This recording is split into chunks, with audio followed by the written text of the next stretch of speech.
ゆっくり海外鉄チャンネルへようこそ。このチャンネルではアジアを中心に世界の鉄道について解説しているよ。今回は中国の鉄道について解説するぜ。中国では改革開放以降、交通強国、鉄路先行をスローガンに鉄道の建設、高速化が進められてきた。現在では中国の高速鉄道は世界一の規模を誇り、総延長は5万キロに達する。これは世界の高速鉄道線の7割に相当する距離だぜ。高速鉄道の規模はぶっちぎりで世界一なんだね。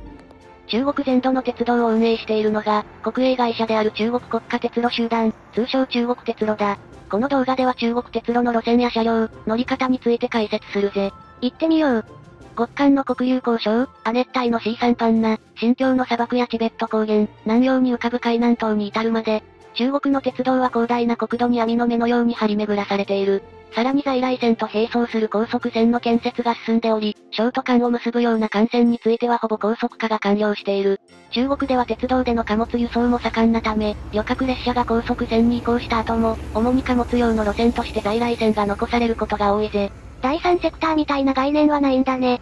中国鉄路の運行スタイルは日本の JR とは大きく異なり、都市間輸送、長距離輸送に特化している。広州ラサ間の Z265-266 時や、ハルビン西海溝間の Z112-114 時など、他国では考えられないスケールの長距離列車が多数運行されている。国土の端から端まで、3日3晩走り続ける列車があるんだね。人口規模を反映して列車はどれも長編成だ。高速列車は8両または16両編成、客車列車は17両程度のことが多いぜ。一方で、中国鉄路は都市内の通勤輸送にはほとんど関与していない。CRH6 シリーズによる城西線や四港鉄路のような例外もないわけではないが、基本的に都市圏内の通勤輸送は各自治体が運営する地下鉄の役割だ。日本では近郊輸送と都市間輸送が融合する傾向が強いのに対して、中国では都市内は地下鉄、都市間は中国鉄路で役割分担されているんだね。そうだな。長距離列車の運行スタイルも日本とは異なる。日本では新幹線も在来線も運行区間が細かく分断されていて、長距離移動では乗り継ぎが必要な場合が多い一方、中国では様々な経路の長距離列車を走らせ、一本の列車でどこへでも行けるようになっているのだ。先ほど紹介したように、北京や上海、広州からチベットのラサや新疆ウイグル自治区のウルムチまで列車一本で行ける。また、高速列車についても北京と広州や昆明を結ぶような長距離運行が行われている。このように長距離列車が多いため、寝台設備を備えた車両が多いぜ。中国では今でも寝台列車がたくさん走っているんだね。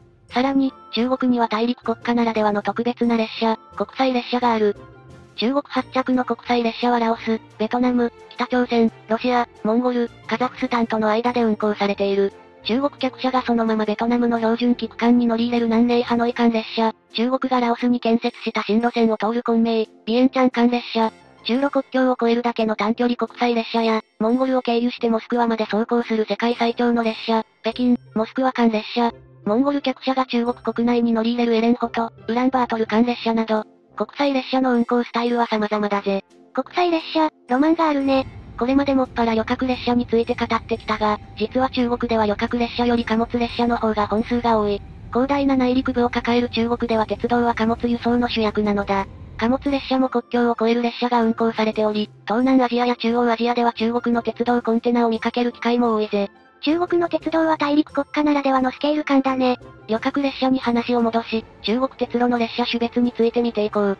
中国鉄路の旅客列車にはアルファベットと数字からなる列車番号が割り振られている。G、D、K などのアルファベットは中国語の頭文字で、種別を表しているぜ。それぞれどんな意味なのかな？ G、D、C は動力分散式の電車で運行される高速列車の種別だ。G は鋼鉄の略。中国鉄路の最速の種別で、時速300キロ以上で走行する。D は動車の略。G よりもやや遅い、時速250キロ程度までの高速列車だ。C は城西の略。最高時速160キロ程度で、短中距離の都市間を結ぶ列車だ。Z、T、K、Y などは客車列車で運行される。Z は直達特快の略で、大都市間を結ぶ停車駅の少ない列車だ。客車列車とはいえ、最高速度は160キロに達するぜ。T は特快、K は快速の略で、停車駅が多い列車だ。Y は余裕の略で、特別な内装の観光列車で運行される。アルファベットがつかない数字だけの列車は普通列車で、ローカル線を中心に運行されるが、高速化に伴い運行本数は非常に少なくなっているぜ。中国の列車は大きく分けて客車の在来線列車と電車の高速列車があり、それぞれアルファベットで区別されているんだね。ちなみに、中国の鉄道には日本の特急列車のように運行区間や形式に応じて列車愛称をつける習慣はないぜ。のぞみ号のような列車名はないということだね。でも中国には若い号が走っているんじゃなかったっけ？若い号は2000年代を中心に製造された世代の車両形式の総称で、列車名ではないんだぜ。というわけで、次は中国鉄路の車両を見ていこう。まずは中国の鉄道車両の近年の動向をざっくり解説するぜ。90年代まで、中国の鉄道は電化が進んでおらず、東風型ディーゼル機関車や22型客車が旅客輸送の主役だった。また、電化された路線では小山型電気機関車が活躍していた。これらの車両は中国製であるが、技術的なベースは同じ東側陣営であったソ連に由来する。2000年代初頭、中国は先進国の技術の導入を模索した。その結果登場したのが、動力分散式高速列車、若い号と若い型電気機関車だ。若いとは調和、ハーモニーを意味し、当時の胡錦涛国家主席が唱えたスローガンに由来する。2007年の若い号の登場と鉄道路線の電化、高速化により、中国の鉄道は飛躍的な近代化を遂げることとなったぜ。若い号は第一世代こそベースとなる外国車両そのままの形式だったが、中国の運行形態に合わせた第二世代、第三世代が登場し、2017年には外国ベースの若い号の技術を統合、標準化した新世代、復興号が登場した。復興号は習近平国家主席の代表的なスローガン、中華民族の偉大な復興に由来するぜ。全部スローガンが由来なんだね。現在では中国で運行される旅客列車の9割以上が動力分散型電車の若い号、復興号であり、客車列車は年々数を減らしている。東風型、小山型といった旧世代機関車が牽引する客車列車ともなるとかなり珍しい存在になってきているぜ。中国では車両の世代交代が急速に進んでいるんだね。中国の鉄道は高度に標準化されており、同じ形式の車両が各地に配置されている。さらに1列車の走行距離が長いため、中国全土で大体同じ顔ぶれの車両が見られるぜ。日本のように関西と関東で走っている形式が全く違うというようなことはないんだね。ここからは主力車両を中心に中国鉄路の車両形式を紹介していこう。まずは動力分散式の若い号、CRH シリーズ。導入した技術により4つの系統に分けられる。ボンバルディア製の CRH1、川崎重工製の CRH2、シーメンス製の CRH3、アルストム製の CRH5 だ。CRH4 はどこに行ったの？中国語でも4は子と音が似ていて不吉だから飛ばしたようだな。なるほどね。CRH の車両を系統ごとに紹介していくぜ。CRH1 シリーズはボンバルディアの技術を導入した車両で、ベースとなった車両はスウェーデン国鉄のレジーナ C2008 型だ。原型の CRH1A は中国の車両としては珍しい車両中央のドアが特徴で、広州を中心に配備されている。CRH1E は寝台仕様。上海、広州間などの夜行運用に投入されている。高速列車には寝台タイプもあるの？そうだぜ。中国鉄路では週末を中心に夜行高速列車を運行しているんだぜ。高速仕様の CRH380D はボンバルディアからの新たな技術供与を受け2014年に登場した。380キロとまではいかないが営業最高速度は300キロ以上に達する。CRH380D は上海と成都に配置されているぜ。CRH1A は2016年に登場した CRH1A の増備車だ。CRH380D を丸っこくしたような顔をしている。営業最高速度は250キロで、広州を中心に配備されているぜ。CRH1 系統は狸顔の車両が多いんだね。次は CRH2 シリーズ。CRH2A は JR 東日本の E2 系をベースとして川崎重工が製造した車両だ。技術投用の問題がたびたび話題になるから知っている人も多い形式なんじゃないかな？第一世代の CRH2A は E2 系とほぼ同じ設計で、なんと座席のモケットまで同じ柄だ。CRH2A は非常に製造数が多く、なんと491編成も存在する。汎用型の高速鉄道車両として夏中華南地域を中心に広範囲で活躍しているぜ。恐るべき製造数だね。16両編成版の CRH2B では釣り目ライトが追加された。CRH2C は時速300キロでの運行を可能にした高速仕様。南京に60編成が配置されている。CRH2E は寝台仕様だ。基本的な設計は 2B と共通で先頭車以外の内装が個室寝台になっている。後期車の3編成は縦配置開放寝台の特殊な車両だぜ。全面形状が大きく変わったね。CRH2G は高知寒冷地仕様。主に西安と成都に配置されているぜ。高知寒冷地仕様という仕様があるんだね。中国の内陸部には新疆や甘粛省の砂漠地帯、チベットの標高4000メートルに達する高原地帯があり、これらは夏の気温は40度、冬の気温はマイナス20度に達するほど気温差が大きく、砂塵や強い紫外線にもさらされる厳しい自然環境だ。気象条件が過酷な内陸の路線は高知寒冷地仕様の列車で運行されているんだぜ。中国ならではの仕様だね。CRH380A は2010年に登場した CRH2 の派生型だ。シャープな銀色のノーズが特徴で、営業最高速度350キロを実現している。製造数は448編成と非常に多く、G 列車の主力車両の一つだ。北京、上海、広州、成都など各大都市に配属され、寒冷地を除く中国全土で活躍している。また、高速鉄道網の香港への延伸に伴って登場した鋼鉄所属の車両、同艦号も CRH380A の派生型だぜ。香港所属の車両もあるんだね。短距離仕様の高速列車、CRH6 シリーズも CRH2 をベースとする車両だ。3ドアタイプもあり、内装は通勤輸送に対応しているぜ。中国には通勤用新幹線も走っているんだね。次は CRH3 シリーズ。第1世代の CRH3C はドイツのシーメンス製高速列車 ICE3 の中国版だ。ICE3 よりも車幅が拡幅されている。営業最高速度は他の CRH 第1世代より速い310キロだ。80編成が製造され、広州や成都に配置されているぜ。派生型の CRH380B は CRH3 と似ているが、ライト横の通気口がないことで区別できる。寒冷地仕様の CRH380BG を合わせた製造数は510編成に達する。東北を含めた中国各地で運行されているぜ。CRH380C は2013年に登場した派生型で、日立製の電装システムを導入している。北京、上海に25編成が配置されているぜ。ライトの形状が変わっているね。最後に CRH5 シリーズを解説するぜ。CRH5 はアルストムの技術を導入した系統だ。シャープな鼻先や妙に高い車高が目を引く。フランスに本社があるアルストム製ということで、フランスの高速鉄道、TGV 車両の中国版と誤解されていることがあるが、実際にはアルストムが合併したフィアットの鉄道部門製で、ベースの車両はイタリアの ETR600 だ。ETR600 は振り子電車ペンドリーノの一種だが、CRH5 は振り子機能を省略し、車体幅を拡張しているぜ。さすが人口大国。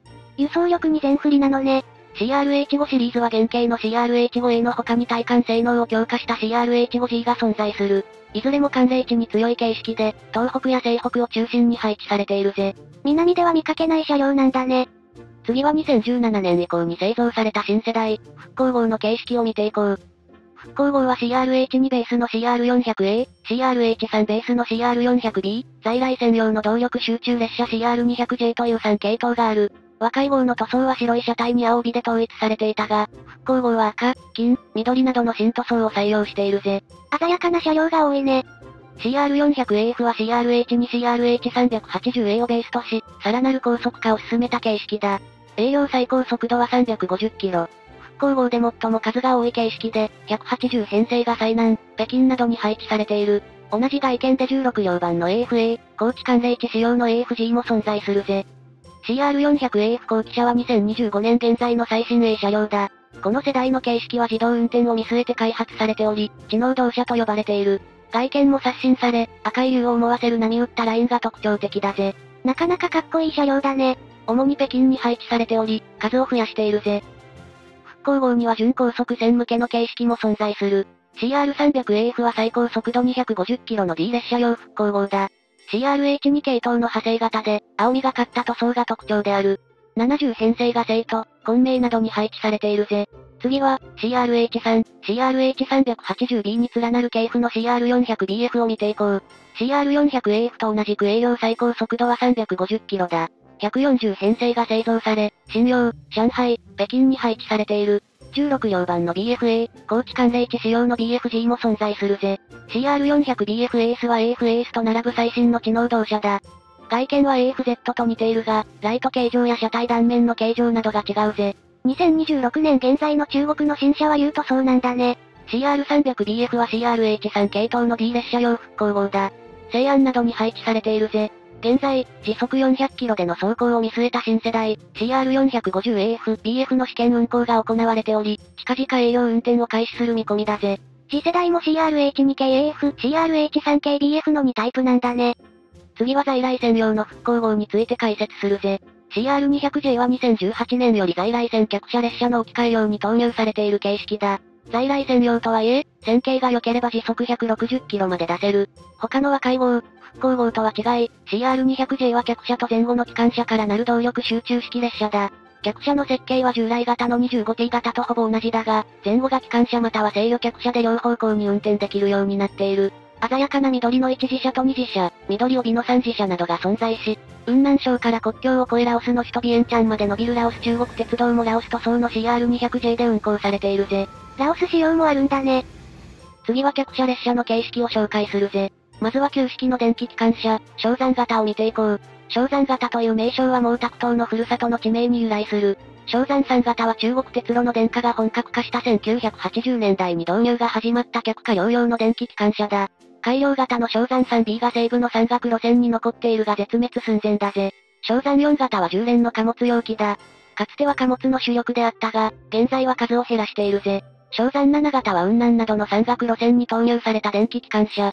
2001年以降に製造された昇山 7E は幹線優等列車用に製造された高速走行が可能な形式で、赤い車体が特徴だ。昇山8型は広東省の路線の電化に伴い1997年に投入された。時速170キロ以上の高速性能を誇り、高級直通列車を牽引するなど広州周辺で活躍してきたが、現在引退が進んでいるぜ。90年代に製造された昇山型はどれも引退しつつあるんだね。昇山 9G 型は Z 列車用の高速性能機関車だ。2003年に投入された。現在でも東北方面などの旅客列車を担当しているぜ。次は現在の主力機、和海型を見ていこう。高速列車の和海号の登場と同時期、同じように西側諸国の技術を導入した和海型電気機関車が登場した。初期型にはシーメンス製の和海 D1、アルストム製の和海 D2、東芝製の和海 D3、ボンバルディア製の和海 D3B がある。2010年に登場した和海 D3C は D3、D3B の技術を統合し高速化した旅客貨物療養機だ。製造数は1000両以上で、中国全土で見かけるぜ。改良型の和海 D3D は2012年に運行を開始した。D3C と異なり旅客専用で、時速160キロの高速性能を有する。真空の外見が目を引くが、電気機器は D3 から引き続き東芝製だ。現在の旅客列車の主力機で、見かける機会が多いぜ。真っ赤な車体に大きく和海と書かれた外見は存在感たっぷりだね。同じく高速客車列車の主力機としては2014年に登場したシーメンス系の和海 D1D もあるぜ。赤い車体と三角のライトが特徴だね。続いて、ディーゼル機関車を見ていこう。中国には気動車はほぼ存在しないので、非電化路線はディーゼル機関車が牽引する客車列車で運行される。ディーゼル機関車の主力は東風型。東風型の名称は毛沢東語録の東風が西風を圧倒しているという一説に由来する。東風4型、4B 型はかつての中国鉄路の主力機で、合計4000両以上が製造された。丸っこい車体が特徴で、貨物用は緑、旅客用はオレンジで塗装されている。中国の鉄道ファンからはスイカ、みかんといった愛称で呼ばれているぜ。確かに、果物を思わせる外見だね。東風4型、4B 型は中国全土で活躍したが、復興型機関車の登場により近年は引退が進んでいるぜ。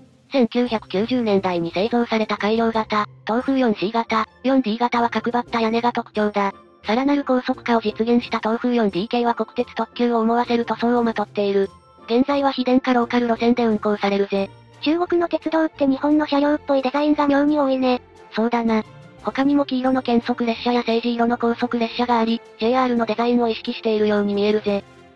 ディーゼル機関車に話を戻そう。東風11型は1992年に登場した高速旅客用ディーゼル機関車だ。シャープなデザインが特徴で営業最高速度は160キロ。北京近郊から新疆の砂漠まで中国各地の非電化路線で活躍している。派生型の東風 11Z は要人列車用の機関車だ。能力のただならぬ外見をしている。東風11型とは異なり片側運転台の2両編成だ。故障による遅れが許されない特殊車両なので、10連なんだぜ。キム・ジョンウンの訪中時にも使われていたよね。そうだな。東風 11Z は要人列車以外にも北京、新港等間の一般旅客列車を担当しているため、北京周辺では割と簡単に会える車両だぜ。東風 11G は2003年に登場した10連の旅客容器だ。営業最高速度は時速160キロ。車体形状は丸みを帯びた優先形になった。ディーゼル機関車は最近まで比較的古い車両が多く活躍していたが、近年、新世代の復興型が登場し、東風型を置き換えつつあるぜ。次は客車を見ていこう。現在中国で運行されている客車は25系と呼ばれる規格だ。全長は 26.6 メートルと、日本の新幹線車両よりも長い大型の車両だぜ。昔のトワイライトエクスプレスみたいな緑の塗装が印象的だね。そうだな。この塗装は新緑皮と呼ばれている。昔の中国の客車は東側伝統の濃い緑と黄色帯の塗装で統一されており、緑皮車と呼ばれていたのだが、これを現代風にアレンジして2010年代に再登場させたのが新緑皮だ。2010年頃までは客車の塗装のバリエーションは多く、赤系や青系があったのだが、2010年代に塗装の統一が進んだ結果、現在中国で走行している客車は 99% が新緑比だ。旧緑比との大きな違いは車端部で木帯に車線が入っている点。車線の数は形式によって異なるので、注意してみると面白いぜ。25系客車には何種類かタイプがあるんだね。そうだな。古い順に見ていこう。25G は中国で初めて量産された空調付き客車だ。1991年に登場した。最高速度は120キロだ。製造数が多く、見かける機会が多いぜ。25B は基本的に非空調の形式だ。1991年に登場した。引退が進んでおり、田舎のローカル線にしか残っていないぜ。25系は空気バネ台車を採用した高速使用客車だ。時速160キロ運転に対応している。登場は1997年。製造数が多く、一番見かける機会が多い形式だぜ。25T は2004年に登場した Z 列車用の高速使用客車だ。床下機器がカバーで覆われている車両が多い。ボンバルディアの技術を導入した窓が横に長いタイプやチベット方面専用の高地対応タイプも存在するぜ。同じ塗装だけど、よく見るとバリエーションがあるんだね。これまで紹介した形式の他に、補強用リブが特徴の旧型、22系や、国際列車用の東ドイツ製客車、18系、2階建ての25系といった形式も存在するが、いずれも2026年現在では激レア車両だぜ。2階建て車両もいるんだね。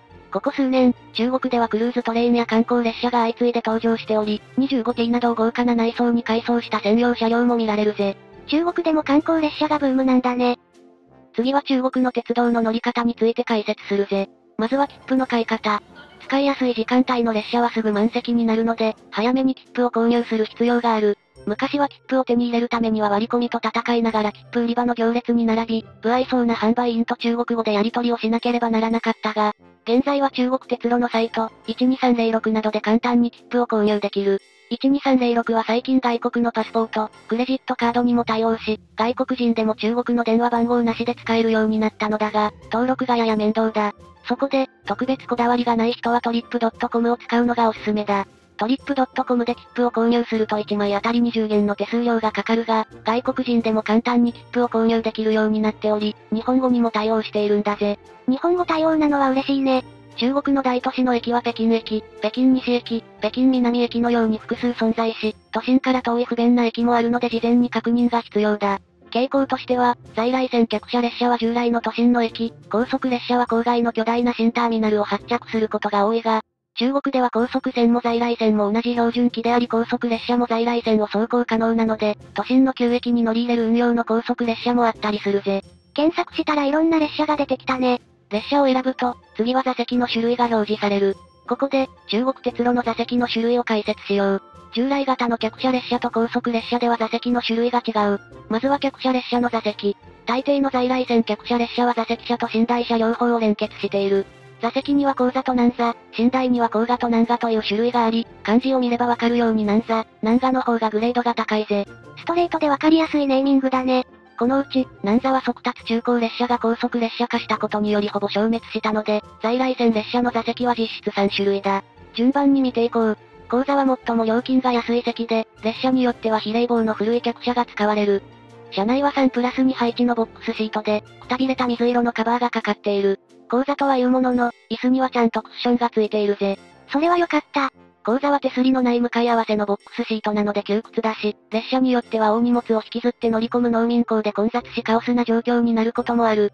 その代わり、非常に安い運賃で長距離を移動できるぜ。ローカルな列車の旅を体験したい人におすすめのクラスだね。次は寝台の種類を見ていこう。後側3段ベッドの開放寝台だ。3段ベッドとはとんでもない詰め込み仕様だね。後側名前の通りマットレスが薄く硬い。また、中国規格の客車は天井が高いとはいえ2段目と3段目はかなり窮屈だ。1段目は窮屈さはない代わりに、消灯時間までは2、3段目の乗客に座られるというデメリットがあるぜ。広さを取るか、プライベートな空間を取るかの選択だね。寝台の料金は同じではなく、上の段ほど料金が安いぜ。後側サンライズののびのび座席とは違ってマットレス、枕、布団が用意されているのだが、シーツは途中駅から乗った場合には交換されていないことがある。このクラスでは運が悪ければ深夜に音楽を流したり、勝手に隣のベッドの枕を使ったりするようなフリーダムな客と遭遇することもあるが、普通は問題なく朝まで眠れると思うぜ。ローカルな夜行列車の雰囲気を体験したい人におすすめだね。南側2段ベッドの個室寝台だ。ふかふかとまではいかないが、柔らかいベッドで寝ることができる。2段ベッドなので甲賀のような窮屈さはなく、ベッドの幅も広い。料金は甲賀の 1.5 倍ほどするが、このクラスなら迷惑な客はおらず、快適な夜行列車の旅が約束されているぜ。ぐっすり眠りたいなら南賀がおすすめだね。次は高速列車の座席を見ていこう。2等車、1等車、商務座の3種類があり、それぞれ新幹線の普通席、グリーン、グランクラスに相当する。2等席は3列プラス2列の座席。リクライニング可能で、基本的には方向転換もできる。1等席は2列プラス2列の座席。2等席より大きな座席で、枕もついている。1等席車両は8両編成中1両しか連結されていないので、2等席よりも混雑している場合も多いぜ。どちらも新幹線と同じような内装だね。商務座は2列プラス1列の独立した座席だ。飛行機のビジネスシートを思わせるカプセル付きの座席で、リモコンの操作で完全にフラットにできる。商務座の乗客は駅のラウンジを利用できる上、乗車後にも飲み物や軽食がサービスされるぜ。豪華な座席だけど、料金も高そうだね。そうだな。商務座の運賃は2等の3倍ぐらいするぜ。商務座が導入されたのは CRH380AB 以降で、CRH 第1世代などには設置されていないぜ。すべての高速列車にあるわけではないんだね。中国には夜行の高速列車も存在し、寝台設備を備えた専用の編成で運行される。夜行高速列車の寝台は南賀と同じ2段ベッドの個室寝台だぜ。10時間ぐらいかかる長距離を移動するなら中高の座席より夜行の寝台の方が快適だね。ちなみに、列車が満席の場合は無座が発見される。無座はその名の通り座席の割り当てがないが、料金は後座または2等席と同じだ。連結部などで長時間過ごすことになるため、できれば避けたいぜ。中国で列車に乗るなら早めに切符を買った方がいいね。切符は発車日の2週間前に販売が開始されるぜ。これまで切符と言ってきたが、実は、中国鉄路では紙媒体の切符はすでに廃止されており、中国の鉄道に乗車する際に切符を持参する必要はない。というのも、乗客はすべて実名で管理されているので、中国国民の場合は身分証、外国人の場合はパスポートが乗車券の代わりとなるんだぜ。切符を引き換えたり印刷したりする必要はないし、切符をなくして困ることもないけど、パスポートなどの身分証明書の携帯は必須なんだね。実名登録制により、政府は国民一人一人の移動経路を完全に把握することができるぜ。ちなみに、国際列車については従来型の切符が販売されているが、特定の駅の窓口でしか取り扱っておらず、オンラインでの購入はできないぜ。国際列車の切符は入手が面倒なんだね。次は駅での乗り方を見ていこう。中国鉄路の駅舎は驚くほど巨大で、赤い駅名が掲げられている。田舎の駅であっても広大な駅前広場と目立つデザインの巨大駅舎を備えているのが普通で、大都市の高速鉄道用ターミナルともなると20番線まである超巨大建造物だぜ。駅というよりはスタジアムみたいだね。中国鉄路の駅の構造は特殊で、出発客と到着客の動線が完全に分離されている。中央に入り口、端の方に出口や切符売り場が配置されていることが多い。現在ではネットで切符を購入する人が大半のため、一昔前まで長蛇の列ができていた駅の有人窓口は今ではガラガラだ。自動の券売機も設置されているのだが、中国の身分証明書にしか対応していないので外国人は利用できないぜ。駅舎内部は乗客しか入れない空間だ。駅舎入り口では身分証の照合と荷物検査が行われる。検査を抜けた先にあるのは長椅子が並んだ広大な待合スペース。ホームごとに改札口が設置されており、飲食店や売店も充実しているぜ。改札口での改札は発車の20分ほど前に始まる。身分証を提示して駅に入ったのにまた改札があるの？そうだぜ。改札は列車ごとに行われ、改札を通って指定されたホームに行き、乗車となる。改札は発車時刻の5分ほど前に締め切られてしまうので、発車時刻ぴったりに改札口に来ても間に合わないぜ。荷物検査を通って改札口を探して乗車という過程は列車というよりは飛行機に乗る時みたいだね。そうだな。飛行機ほどではないが、時間に余裕を持って駅に着いている必要があるぜ。改札を通った先のホームでは発車を待つ長距離列車がずらりと並んでいる。これから十数時間乗ることになる列車との対面は中国の鉄道旅で一番ワクワクする瞬間の一つだぜ。薄暗いホームで待つ長編成の客車、旅情があるね。中国では予約した座席にすでに客が座っていたり、座席の交換を持ちかけられたりすることがよくあるので臨機応変に対応しよう。続いて車内設備を紹介するぜ。中国の客車列車に乗車した場合は食堂車を体験してみよう。客車の食堂車は本格的な厨房設備を備えている。提供される料理は列車によって異なるがかなりレベルが高いぜ。これは美味しそうだね。ご当地メニューもあり、四川省では麻婆豆腐、新疆ウイグル自治区ではハミウリがメニューに入っているぜ。車窓を眺めながら楽しむ特色ある料理、いいね。列車内での飲酒も可能だ。売店でビールを購入できるが、置いている銘柄は列車によって違うぜ。食堂車の厨房では弁当も作られており、カートに乗せて車内販売が行われる。朝食時には、お粥が販売されるぜ。朝昼晩で食事には困らないね。高速列車にも食堂車や売店の設備はあるが、車内に調理設備がないので出来合いの弁当が販売されている。こちらもなかなか美味しい。さらには、一部列車、駅では列車に乗りながらにしてフードデリバリーを頼めるサービスもある。座席横の QR コードを読み取れば車内販売やフードデリバリーの商品を注文できるぜ。便利だね。一方、食費を安く抑えたい人にはカップ麺がおすすめだ。車内販売で購入でき、デッキでお湯を注げばよい。車内に給湯器があるということ？そうだぜ。中国では白湯を飲む人が多く、給湯器は必須の設備なのだ。旧型客車から日本製の CRH2A、最新の復興号に至るまで、給湯設備を備えているぜ。車内で調理する本格的な料理から出前やカップ麺まで、列車内で多様な食事を楽しめるところは、車内販売そのものが消滅寸前の日本の状況と比較すると羨ましい限りだね。中国大陸は広大だ。車窓からはビルが立ち並ぶ大都会や水墨画のような山々、砂漠や雪原、果ては海まで、多様な景色を楽しめるぜ。国土が広い分、中国の列車が走る環境は驚くほど多様だね。乗り方の次は中国での列車撮影について説明するぜ。日本とは違い、中国では鉄道車両を撮影する趣味は一般的ではない。というのがこれまでの常識だったが、実は最近はそうでもなく、中国人の鉄道ファンが急増している。そうは言っても中国で列車を撮影することは簡単ではない。ホームの端に長時間滞在することはできず、沿線は柵でガードされ基本的に踏切はないため、良い撮影地は限られる。そのため数少ない撮影地に鉄道ファンが集中する傾向があり、大都市の有名な古戦橋などに行けば大抵地元の鉄道ファンがいるという状況だぜ。日本に比べて若い年代の人が多いのが印象的だね。ということは、現在の中国では鉄道の撮影は問題ないのかな？そうとは言い切れない。ホームでの撮影を制止してくる駅員もおり、客車列車の場合は特に止められる率が高い。また、内陸の地域などでは列車を撮影していたらスパイと間違われて警察を呼ばれたというケースも実際にある。もちろん、軍事貨物列車や要人輸送列車を撮影するのは危険だぜ。特に今のご時世で日本人が中国に行く際には特別な注意が必要だね。そうだな。この動画を制作している2025年12月、高市首相の台湾有事発言と中国大阪総領事の首切り発言を受け、中国政府が苛烈に反応。国民感情をコントロールすべく次々に強硬策を打ち出していた。その影響は外交から一般人の往来、芸能、軍事、パンダにも及んでおり、中国という国に対して良い印象を抱くことが難しいタイミングではあるが、彼を知り己を知れば百戦危うからず。という中国のことわざがあるように、鉄道などを通じて中国の内情について知ることには大きな意味があると思う。興味が湧いた人はぜひ実際に乗りに行ってみてほしいぜ。今回の動画はここまで。このチャンネルでは他にも中国の鉄道についての動画をたくさん上げているから、興味が湧いた人はぜひ見てみてほしいぜ。あと、2026年2月14日、土曜の夜に東京の目黒でオフ会を開催します。皆様のご来店をお待ちしております。詳しくは動画概要欄をご覧ください。ご意見ご感想をお待ちしております。高評価とチャンネル登録もよろしくね。